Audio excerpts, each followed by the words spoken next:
ఇప్పుడు కొండా సురేఖ, సో తన అదేవిధంగా మన అనుచరులు అంటే కళ్యాణ్ అంటే మీరు శ్రీహరి. అన్నారు తన అనుచరులు తను సురక్షితపరుచుకుంటున్నారంటే ఇందులో రెండు మూడు ఈక్వేషన్స్ కనిపిస్తున్నాయి. ఒకటి పార్టీ మారొచ్చిన వాళ్ళది ఒక వింగ్ అయితే గనక అసలైనటువంటి కాంగ్రెస్ వాళ్ళు లేదంటే ధోతి కట్టిన వాళ్ళంతా వైఎస్ఆర్లు కాదు అని మరి ఎవరిని ఉద్దేశించి అన్నారో మేము వైఎస్ఆర్ ఫాలోవర్స్ కాబట్టి మా మీద ఇట్లాంటి కుట్రలు జరుగుతున్నాయని చెప్పేసి ఏకంగా భట్టి లాంటి వాళ్ళు చెప్పడం, కోమటిరెడ్డి వెంకటరెడ్డి లాంటి వాళ్ళు మేము వైఎస్ఆర్ ఫాలోవర్స్ అంటే సింపుల్గా నథింగ్ బట్ మేము అసలైనటువంటి కాంగ్రెస్ వాళ్ళు అంటున్నారు. బట్ మీరు అనేటువంటి అనుచరులను జాగ్రత్త పరచుకోవడం, సేవ్ చేయడం అంటే తెలుగుదేశం పార్టీ నుంచి వచ్చిన వాళ్ళు కనిపిస్తుంది. రేవంత్ ప్రకాష్ రెడ్డి కానీ అంటే అదే జిల్లాకు సంబంధించినటువంటి కడియం శ్రీహరి విషయంలో అయితేనేమి, అసలైనటువంటి కాంగ్రెస్ పార్టీ వైఎస్ఆర్ ఫాలోవర్గా ఉన్నటువంటి కొండా సురేఖ. సో ఇక్కడ కూడా ఈ ఈక్వేషన్ కనిపిస్తోందా? ఆ అనుచరులు గత టీడీపీ బ్యాచ్ సంబంధించిందా? అనిరుద్ధ్ రెడ్డి చేసినటువంటి కామెంట్స్ కొంత బలం చేకూరుతోంది ఇక్కడ. మనం ఆ విధంగా మనం చెప్పలేము. ఎందుకంటే మొత్తం తెలుగుదేశం నుంచి వచ్చినటువంటి వాళ్ళు ఫాలోయర్స్ వాళ్ళని అంత సంఖ్య లేదు.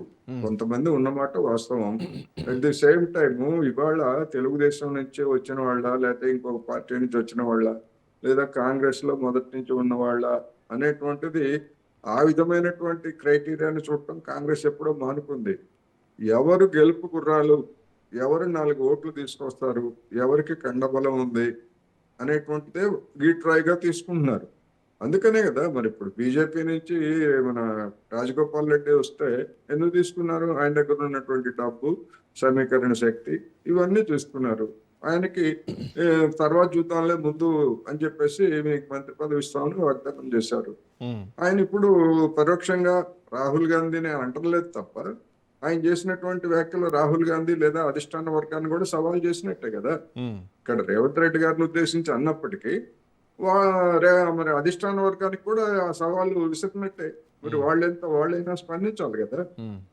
అందుకని ఆ విధమైనటువంటి ధోరణిలో రాబోయే కొన్ని రోజుల్లో ఇంకా పెరుగుతాయి. ఎవరు గెలుపు గుర్రాలు, ఎవరు సామాజిక సమీకరణాలు, ఇటువంటి వాటన్నిటిని కూడా ఎవరికి వాళ్ళు కాంగ్రెస్ లో ఇవాళ కొత్తగా వచ్చినటువంటి సంస్కృతి ఏం కాదు. బయట అంటే రాబోయే రోజుల్లో ఇవి ఇంకా పెరుగుతాయనంటే ఎవరికి వ్యతిరేకంగా పెరిగేటువంటి అవకాశం కనిపిస్తోంది. సో ఇది పీసీసీ మీద బరువు వేసేటువంటి పరిస్థితి, పీసీసీ మీద నిందలు వేసేటువంటి పరిస్థితి కనిపిస్తలేదు. ప్రభుత్వ సారథిపైనే ఖచ్చితంగా ఇది పోతుంది అంటే ఏ కోణంలో చూసుకున్నా కానీ. సో ఎట్లా చూడొచ్చు ఇది? కాంగ్రెస్ పార్టీ రాష్ట్రాల్లో అధికారంలో ఉన్నప్పుడు పిసిసి అనేటువంటిది ఒక డమ్మీ. గతంలో ఉమ్మడి రాష్ట్రంలో కానీ లేకపోతే ఎప్పుడు చూసినా కానీ ముఖ్యమంత్రి సుపీరియర్. పేరుకి మేమిద్దరం కలిసి పనిచేస్తున్నాము, లేకపోతే నేనంతో పిసిసి అధ్యక్షుడు అంతా అని చెప్పేసి పైకి చెప్పుకోవచ్చు. కానీ ప్రతి పిసిసి మీరు ఉమ్మడి రాష్ట్రంలో కూడా చూడండి, పిసిసి అనేటువంటిది డమ్మీ. ముఖ్యమంత్రి సర్వాధికారి, ముఖ్యమంత్రికి అనుగుణంగా ఉంటారా లేదా అనేటువంటిదే గీట్రాయి. ఆ విధంగా ఎక్కడో బలమైన కర్ణాటక లాంటి 2 శక్తులు ఉంటే తప్ప ఇక్కడ అటువంటి పరిస్థితి లేదు కదా. అందుకనే ఇప్పుడు ఈవెన్ కర్ణాటకలో కూడా ఎవరిది పై చేయిగా ఉందంటే డికే శివకుమార్దే పై చేయిగా మారింది కదా అంతిమంగా. ఎవరు డబ్బు, ఎవరి కండబలం, సంఘటిత శక్తి ఎవరికి ఉంటే వాళ్ళదే అవుతుంది. ఇక్కడ కూడా అక్కడ క్యాస్ట్ ఈక్వేషన్స్ ఉన్నాయిలేండి. కాస్ట్ ఈక్వేషన్స్ ఉన్నాయి, 2 డబ్బు కూడా ఉంది కదా. డబ్బు, కాస్ట్ ఈక్వేషన్స్ అన్ని ఉన్నాయి అక్కడ. ఇక్కడ కూడా కాస్ట్ ఈక్వేషన్స్ అని ఇక్కడ మనం పూర్తిగా చెప్పలేం. కానీ ఇక్కడ ఉన్నటువంటి సామాజిక పరిస్థితుల్లో ర్యాలీ చేయగలిగినటువంటి నాయకుడు, లేకపోతే రేవంత్ రెడ్డి ఎట్లా అవుతాడు? ర్యాలీ చేయగలిగినటువంటి నాయకత్వ లక్షణాలు ఉండబట్టే కదా అతనికి అధికారం వచ్చింది. మిగిలినటువంటి వాళ్ళు అంత డేరింగ్ డాషింగ్ గా ఏదైనా కానీ ఢీకొనేటువంటి సత్తా ఉన్నటువంటి వాళ్ళు ఎక్స్ప్రెస్ చేసుకోలేదు. వాళ్ళు కూడా ఉంటే ఉండొచ్చు. ఇప్పుడు కోమటిరెడ్డి బ్రదర్స్ ఉన్నారనుకోండి, వాళ్ళ దగ్గర ఉన్నటువంటి డబ్బుతోటి లేకపోతే ఇంకోటి చేయొచ్చు. కానీ వాళ్ళకు ఉండేటువంటి మైనస్ పాయింట్స్, మరి రాజగోపాల్ రెడ్డి అటు ఇటు మారటం, ఇవన్నీ కూడా మైనస్ పాయింట్స్. ఇవన్నీ చూసినప్పుడు ప్లస్ పాయింట్స్ ఉన్నాయి కనుక రేవంత్ రెడ్డి, మరి అటువంటి రేవంత్ రెడ్డి 2034 వరకు తానే ఉంటానని చెప్పేసి చెప్పుకున్నాయంటే అందుకు అవసరమైనటువంటి తన మద్దతుదారులని కూడగట్టుకునేటువంటి ప్రయత్నం లేకుండా ఎట్లా ఉంటది? ఖచ్చితంగా ఉంటది. సరే, అంటే కాన్ఫిడెన్స్ చూపించాల్సినటువంటి అవసరం కూడా ఉంటుంది అనుకోండి. మరి ఖచ్చితంగా ఓడిపోతామని చెప్పేసి ఎవరు అనుకోరేమో. బట్ సార్ పాయింట్ ఏంటంటే ఈ మధ్య కాలంలో చాలా రోజుల నుంచి చూస్తున్నాం.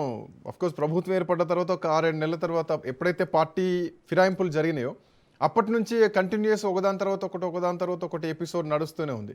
సో ప్రభుత్వ పథకాల మీద, సంక్షేమ పథకాల మీద ప్రచారం చేయాల్సింది పోయి, ప్రభుత్వం చేస్తున్నటువంటి అభివృద్ధి మీద ప్రచారం చేయాల్సింది పోయి, ఎప్పటికప్పుడు డిఫెన్స్లో పడిపోతోంది, ఎప్పటికప్పుడు డిఫెండ్ చేసుకునేటువంటి పరిస్థితుల్లోనే కాంగ్రెస్ పార్టీ పోతోంది.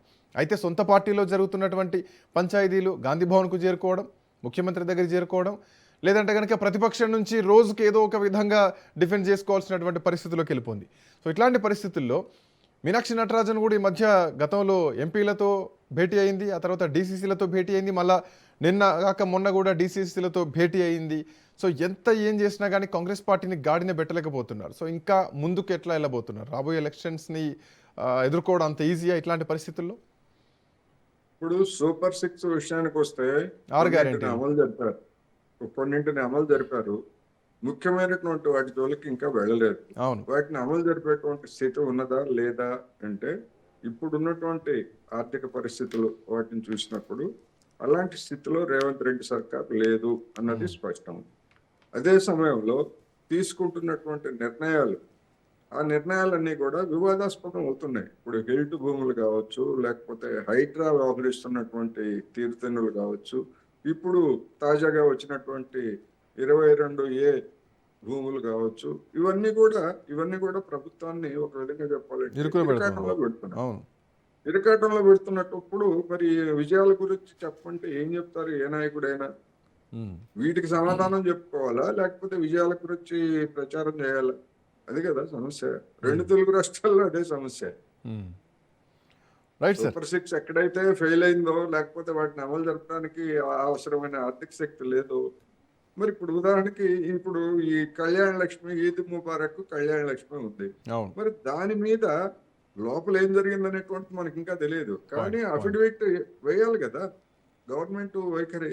ఎందుకని తెలియజేయలేదంటే ఎవరైనా చెప్పారు ఇంతవరకు సరైనటువంటి సమాధానం? అవును. అవును. మేము అమలు జరుపుతాము, రాబోయే రోజుల్లో మేము ఇస్తాము, అది ఇది ఆ కబుర్లు వేరు.